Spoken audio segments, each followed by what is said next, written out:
खासकर महाराष्ट्र में अल्हम्दुलिल्लाह मजलिस इत्तेहादुल मुस्लिमीन की कई शाखें मौजूद है। मजलिस इत्तेहादुल मुस्लिमीन।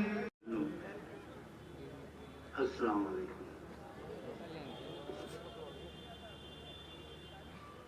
आज 32 साल के बाद इस YMCA ground Mohammad Hussain play ground पर मैंने सियासी जलसा मुनक्किद किया।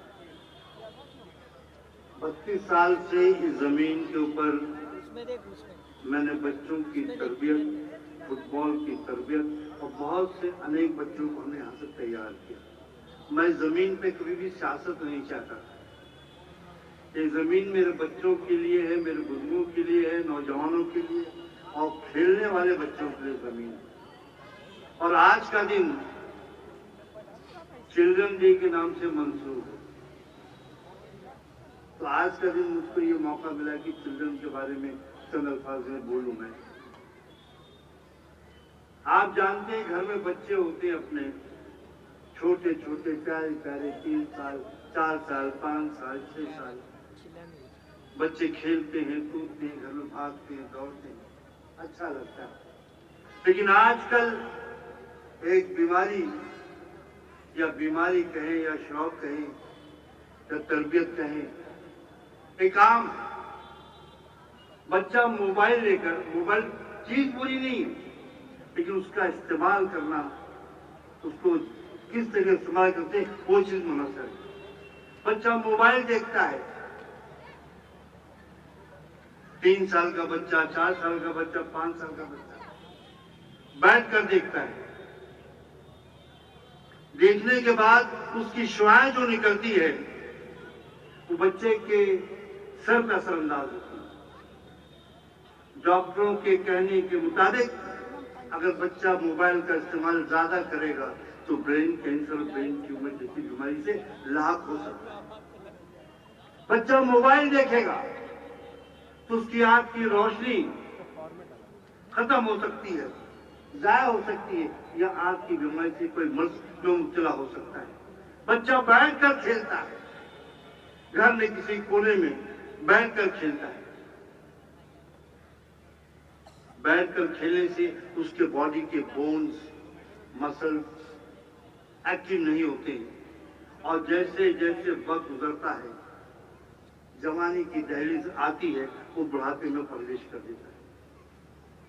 और ये हाल, ये बीमारी आज आम होती हुई जा रही है और देश को खतरा आज बच्चों के मुस्तकबिल से। बच्चे आज हमारे पास हैं, बच्चों के लिए हम प्रॉपर्टी बनाते हैं, जमीन जायदाद बनाते हैं, बड़ा सा बड़ा जिसका नाम मोहम्मद हुसैन प्ले ग्राउंड है। कई प्लेयर तो यहाँ खड़े होंगे, इंडिया प्लेयर, और स्टेट पे तो अंबार लगा होगा।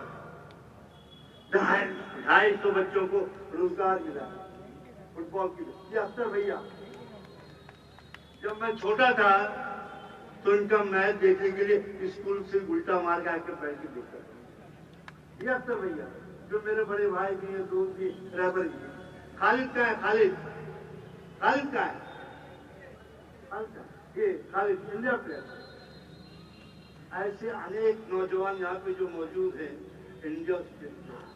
ये ग्राउंड हिंदुस्तान का वाहिद ग्राउंड है जहाँ पर मुसलमानों ने अपनी नुमाइंदगी स्टेट और नेशनल टीमों को दी।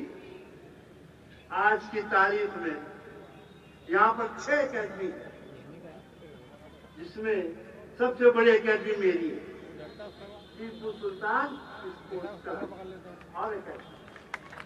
ऐसी 5 अकेडमी है और 16 फुटबॉल टीम है यहाँ पर।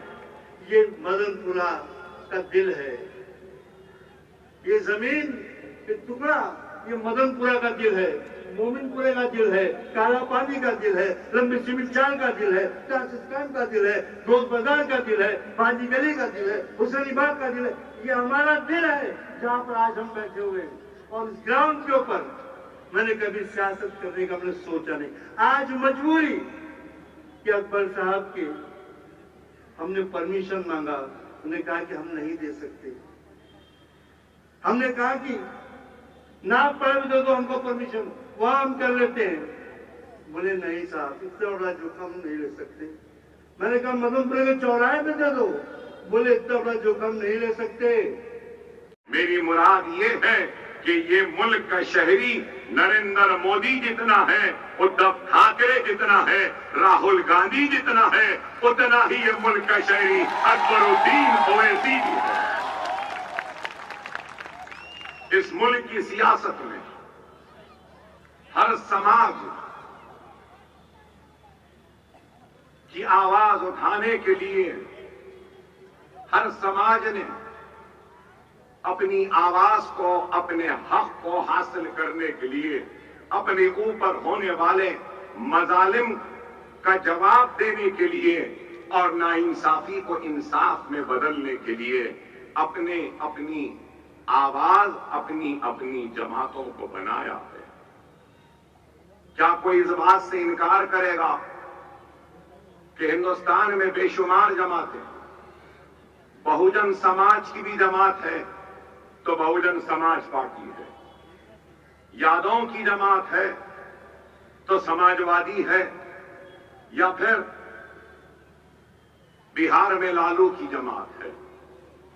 जिस रियासत से मैं आया हूं, तेलंगाना, वहां पर भी रेड्डियों की जमात है और कांग्रेस रेड्डियों से जानी जाती है। और मेरी एक पड़ोसी रियासत आंध्रा है, वहां पर रेड्डियों की भी एक जमात है तो वहां पर कापुओं की भी जमात है और कम्माओं की जमात है। इस इलेक्शन में कम्माओं और कापुओं ने मिलकर आंध्रा में इख्तिदार को हासिल किया। अगर हम कर्नाटक में देखेंगे तो कर्नाटक में भी लिंगायत की जमात है, कर्नाटक में दूसरों की भी जमात है। अगर हम महाराष्ट्र में देखते हैं तो काबिल मुबारकबाद है जरंगे पाटिल, जो मराठा समाज के हक की लड़ाई लड़ रहा है।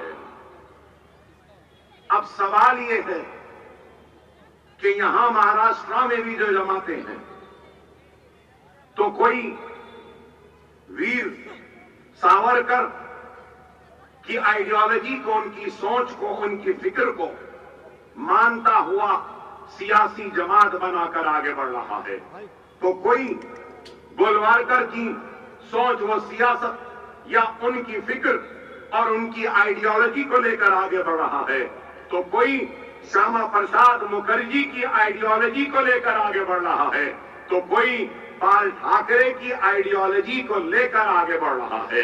तो सवाल यह है, इस सियासी शोर और गुल में तुम्हारी आवाज कहां है? आपकी आवाज कहां है?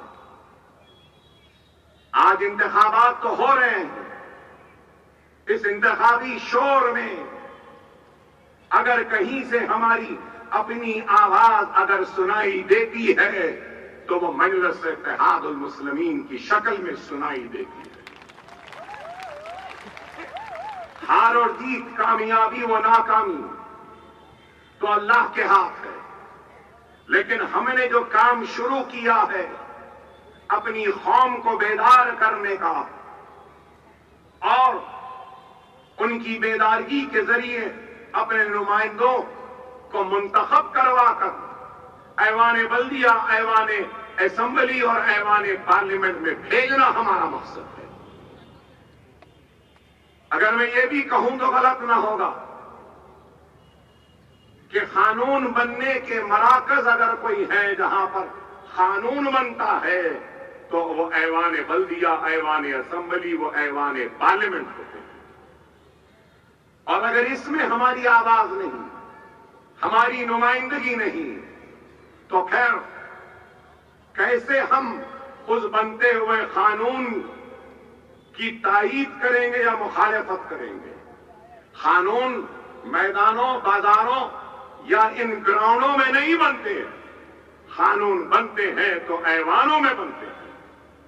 और वो आवाज जो ऐवान में गूंजती है वो सारे मुल्क ही नहीं बल्कि सारी दुनिया उसको सुनती है। और जो आवाजें ऐसे मैदानों में गूंजती हैं, वो चंद किलोमीटर के फासले तक जाती हैं और अपने दम को तोड़ देती हैं। लेकिन मैं इस मैदान से अपनी बेदारगी की मुहिम का आगाज करते हुए आपके जिंदा शऊर और आपके जिंदा जज्बे की कामयाबी को ऐवानों में पहुंचाने की एक कोशिश कर रहा हूं। ख्वाबों के मुकद्दर का फैसला इनफिरादियत या इनफिरादी काम से नहीं होते। अगर हमको अपनी कौम के मुकद्दर को बदलना है, सजाना है, संवारना है, तो याद रखो मेरे प्यारे भाइयों, हमको सबको मिलकर काम करना। फैयाज साहब ने अपनी तकरीर के आगाज में कहा फुटबॉल के ताल्लुक से, और ये ग्राउंड की खासियत व खुसूसियत को भी बयान किया। फुटबॉल के कितने प्लेयर्स आए नेशनल लेवल पर, स्टेट लेवल पर, मगर मुझे माफ करें, फुटबॉल से याद आया कि अब 15वीं असेंबली का इंतखाबात तो आजादी के बाद से लेकर आज तक होते रहे। चंद अल्फाज में अगर मैं हिंदुस्तान की 1947 से लेकर 2024 के इंतखाबात को समेटने की कोशिश करूंगा तो यही आएगा मेरे सामने कि हमने जवाहरलाल नेहरू को भी आजमाया, हमने लाल बहादुर शास्त्री को भी आजमाया, हमने इंदिरा गांधी का भी साथ दिया, हमने राजीव गांधी का भी साथ दिया, हमने वीपी सिंह का भी साथ दिया, हमने मोरारजी देसाई का भी साथ दिया, हमने देवे गौड़ा का भी साथ दिया, हमने चंद्रशेखर का भी साथ दिया, हमने आई.के. गुजराल का भी साथ दिया, हमने पलटकर नरसिम्हा राव का भी साथ दिया और फिर मनमोहन सिंह का भी साथ दिया। अब सवाल ये है कि हमने हर एक का साथ दिया, बताओ कि इनमें से कितनों ने तुम्हारा साथ दिया? अगर आज